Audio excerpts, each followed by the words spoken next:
Hai semuanya, kembali lagi bersama kami. Hari ini kita akan menyelami kisah hidup seorang wanita luar biasa dalam Alkitab, yang perjalanannya penuh dengan keberanian, kepemimpinan, tapi juga diwarnai kejatuhan yang tragis. Dialah Miriam, kakak dari Musa dan Harun.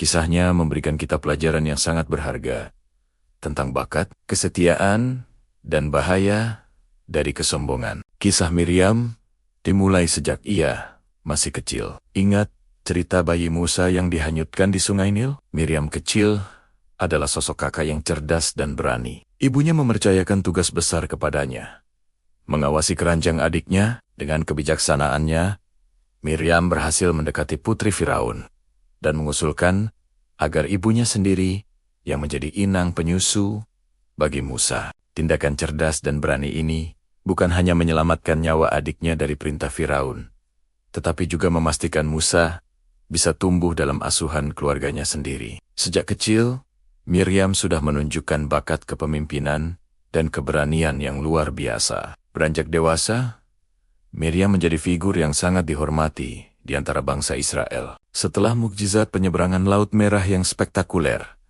siapakah yang memimpin para wanita Israel dalam nyanyian syukur dan tarian kemenangan?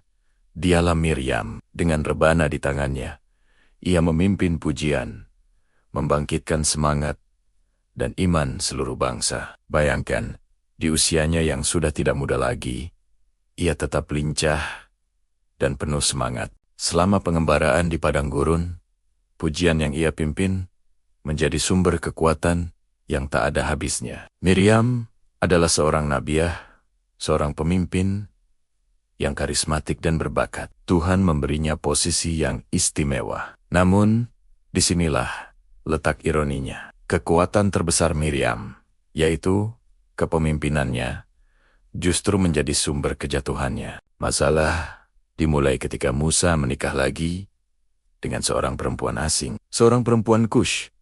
Miriam bersama Harun mulai mempertanyakan kepemimpinan Musa. Mereka berkata, "Sungguhkah Tuhan berfirman dengan perantaraan Musa saja? Bukankah dengan perantaraan kita juga ia berfirman?" Sekilas, kekhawatiran Miriam mungkin tampak wajar. Mungkin ia khawatir tentang pengaruh asing bagi bangsa Israel. Namun, Alkitab menunjukkan motif yang lebih dalam. Iri hati dan kesombongan. Posisi dan kepercayaan yang Tuhan berikan padanya membuatnya merasa setara dengan Musa. Ia lupa bahwa Tuhanlah yang secara khusus menunjuk Musa sebagai pemimpin utama untuk membawa bangsa Israel keluar dari Mesir. Loyalitasnya kepada pemimpin yang ditetapkan Tuhan mulai goyah.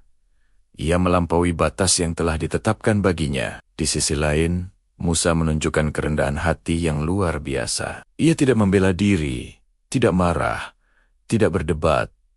Ia tetap tenang. Mengapa? Karena ia tahu ada pribadi yang lebih besar yang akan membelanya. Dan benar saja, Tuhan mendengar sangat-sangat Miriam dan Harun.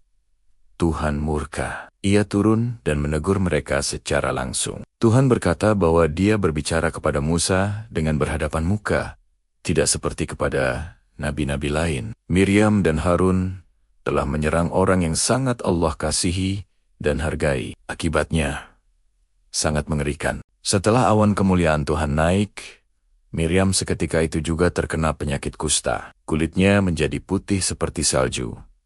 Penyakit ini adalah hukuman yang sangat berat. Penyakit kusta tidak hanya menyakitkan secara fisik, tetapi juga membuat penderitanya najis dan harus diasingkan dari komunitas. Wanita yang tadinya memimpin pujian, kini diasingkan dalam keadaan yang memalukan. Tubuhnya yang dulu lincah, kini digerogoti penyakit. Ia seolah menjadi mayat hidup. Melihat keadaan kakaknya, apa yang Musa lakukan? Ia tidak bersukacita atas hukuman itu. Ia tidak membalas. Sebaliknya, Musa berseru kepada Tuhan, "Ya Allah, sembuhkanlah kiranya dia." Sebuah doa yang singkat, namun penuh kasih. Karena doa Musa, Tuhan meringankan hukuman Miriam. Penderitaan yang seharusnya seumur hidup dipersingkat menjadi 7 hari pengasingan di luar perkemahan. Namun, tindakan Miriam tidak hanya merugikan dirinya sendiri. Selama 7 hari, ia diasingkan.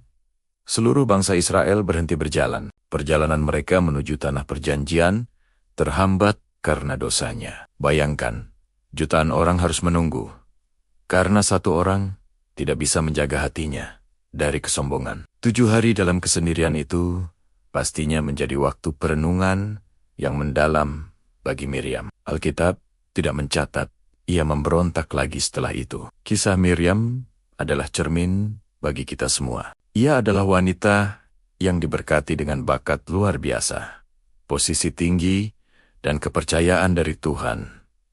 Namun, ia lupa diri. Ia membiarkan kesombongan dan iri hati menggerogoti hatinya, hingga ia berani menantang otoritas yang Tuhan tetapkan. Perubahan hatinya terjadi begitu halus, namun fatal. Ia mulai mengandalkan kekuatannya sendiri, bukan lagi berserah pada Tuhan. Pelajaran bagi kita sangat jelas.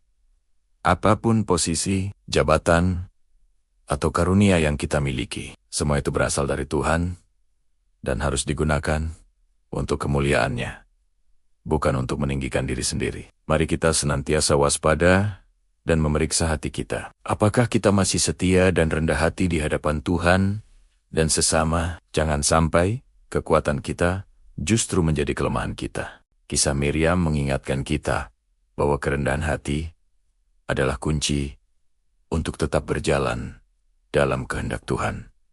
Terima kasih sudah menonton. Jangan lupa untuk like, komen, dan subscribe agar kita bisa terus belajar bersama dari kisah-kisah inspiratif di Alkitab. Sampai jumpa di video berikutnya.